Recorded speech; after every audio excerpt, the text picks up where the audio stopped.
কোনো রকম চিনি ছাড়াই অনেক মজার সুপারফুড এটা খেজুর দিয়ে তৈরি করা। খেজুর ম্যাশড করে তিল ভেজে নিয়ে তারপর এর মধ্যে নানা ধরনের বাদাম ঘিতে ভেজে নিয়ে এই খাবারটা তৈরি করা হয়।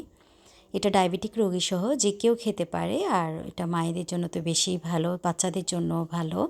প্রত্যেকটা বাদাম আলাদা আলাদা করে ভেজে নিয়ে জাস্ট একটু ক্রিস্পি করে নিয়ে কিশমিশটা কিন্তু আলাদা ভাজতে হবে। সব কিছু ভেজে নিয়ে যখন ঠান্ডা হয়ে আসবে খেজুরটাকেও একটু ড্রাই করে নিয়ে ভেজে নিয়ে তারপরে একটা ঠান্ডা করে একটু রোল তৈরি করতে হবে। রোলের মধ্যে পরে ড্রাই ফ্রুটসগুলো সব মিশিয়ে দিয়ে আরেকটা রোল তৈরি করে নিতে হবে। এরপর জাস্ট এর মধ্যে একটু তিলে গড়িয়ে নিয়ে হয়ে যাবে চট করে খেজুর বাদামের এই টফিটা। এটা কিন্তু আসলে একটা সুপারফুড, কারণ এখানে একসাথে আপনি অনেকগুলো খাবারের পুষ্টি পাবেন। অনেক মজাদার আর লোভনীয় একটা খাবার।